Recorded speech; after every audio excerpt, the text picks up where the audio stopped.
होते थे, लेकिन अब वो इस दुनिया में नहीं है। तो मैं कोशिश कर रही हूँ कि उनकी जगह मैं लूँ और उनके जैसा ही मैं काम करूँ, मैं कोशिश कर रही हूँ।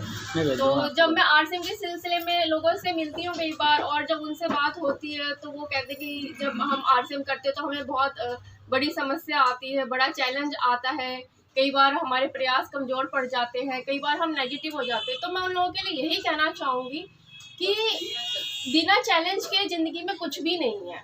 अगर समस्याएं आपकी ज़िंदगी में आती हैं तो आनी चाहिए, क्योंकि ये ज़िंदगी का नियम है। बिना समस्याओं के किसी की ज़िंदगी नहीं चलती है। भगवान ने ऐसा बनाया कि आप इस दुनिया में हैं तो चैलेंजेस आपकी ज़िंदगी में आएंगे। तो मैं यही कहना चाहूँगी कि इस चैलेंज से हमें भागना नहीं है, इन समस्याओं से हमें भागना नहीं है, हमें इसका सामना डट के करना। परमात्मा से आपको ऐसा मांगना चाहिए कि अगर हमारी ज़िंदगी में कोई समस्याएं हैं तो हमें इसका सामना करने की हिम्मत दे, क्योंकि जितना बड़ा संघर्ष आपकी ज़िंदगी में होगा कामयाबी भी उतनी ही बड़ी मिलेगी। जितना छोटा संघर्ष होगा कामयाबी भी छोटी मिलेगी। तो अब आपको फैसला करना है कि आपको अपनी ज़िंदगी में बड़ा संघर्ष चाहिए या छोटा संघर्ष चाहिए। डेफिनेटली बहुत सारे लोग कहेंगे कि हाँ हमें बड़ा संघर्ष चाहिए, क्योंकि हमें कुछ बड़ा पाना है तो संघर्ष भी हमारा बड़ा ही होगा। और संघर्ष किसकी ज़िंदगी में नहीं होगा? जितने भी इतिहास में जितने भी महान लोगों के नाम दर्ज है, सबकी ज़िंदगी में संघर्ष रहा है। झांसी की रानी थी, उनकी ज़िंदगी में संघर्ष था। गुरु नानक देव थे, उनकी ज़िंदगी में संघर्ष था। और भी बहुत सारे ऐसे लोग हैं। राम की ज़िंदगी में रावण था, श्री कृष्ण की ज़िंदगी में कंस था। तो संघर्ष किसकी ज़िंदगी में नहीं है? सबकी ज़िंदगी में संघर्ष। और हम यहाँ आरसीएम बिजनेस में छोटे मोटे संघर्ष ना करना पड़े इसलिए हम छोड़ के चले जाते हैं, तो ये गलत है। आप कोई भी काम करते हैं, क्या वहाँ पे संघर्ष नहीं है? क्या वहाँ पे समस्याएं नहीं आती है? क्या वहाँ पे चैलेंज नहीं आता है? अगर मैं अपने हस्बैंड की बात बताऊँ तो मेरे हस्बैंड इतने पॉजिटिव थे कि उनको कोई भी कितना नेगेटिव कर ले वो कभी नेगेटिव नहीं होते थे। कोई कितनी भी नेगेटिव बात बोल दे वो उतनी ही पॉजिटिव बात करते थे।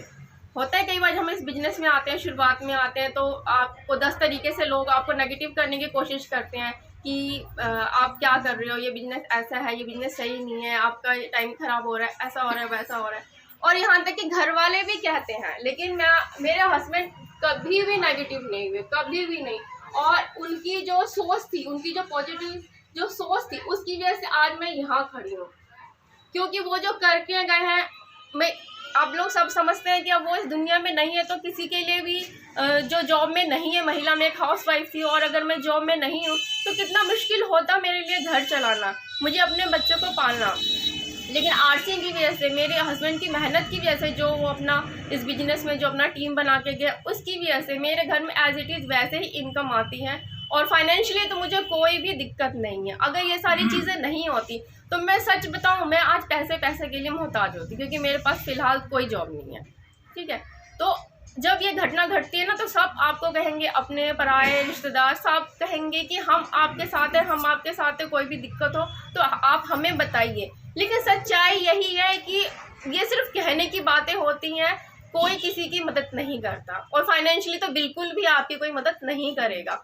तो घूम फिर के जो आपकी जो मदद करता है ना, वो आपका खुद का पैसा होता है और कुछ नहीं होता। आपका सही डिसीजन होता है कि आपने क्या डिसीजन लिया अपनी ज़िंदगी के लिए। तो यही मैं कहना चाहूँगी कि आप अपनी ज़िंदगी में काम तो हम सब करते हैं, अपने जीवन को चलाने के लिए हम सब काम करते हैं, लेकिन काम करें तो सही जगह करें। जो भी आप जॉब कर रहे हैं उस जॉब के साथ अब ये काम तो कर ही सकते हैं। और किचन का सामान बदलने से आपकी अगर ज़िंदगी सिक्योर होती है तो डेफिनेटली आपको अपने किचन का सामान बदलना चाहिए। आप अपने जॉब के साथ 2-4 घंटे अगर इस बिज़नेस को दे सकते हैं तो आपको देना चाहिए, क्योंकि बिना तकलीफ़ों के किसी की ज़िंदगी नहीं होती। और हमारे आने वाली जो पीढ़ी है उनके लिए हम कुछ अच्छा करके जाए, उनकी लाइफ को हम सिक्योर करके जाए, तो इस बिज़नेस से अच्छा कोई नहीं। मैं सच्चे दिल से कह रही हूँ कि बिज़नेस बहुत अच्छा है। और मैं अगर आज फाइनेंशियली इतनी स्ट्रॉन्ग हूँ, मुझे कुछ सोचना नहीं पड़ता, या अपने बच्चों के खर्चों के लिए, चाहे जो भी खर्चे होते हैं घर में, आप सब जानते ही हैं, तो वो सब आरसीएम की वजह से है। तो आप लोग भी इस बिज़नेस से जुड़िए, इस बिज़नेस का लाभ उठाइए और अपने जो आने वाली पीढ़ी है उनकी लाइफ सिक्योर कीजिए। धन्यवाद। इनकम बता दीजिए मैम एक बार, इनकम परमानेंटली एक बार बता दीजिए, मतलब कम से कम। मैं बताऊं तो 35 से 40 तक आ जाती है। ओके, बहुत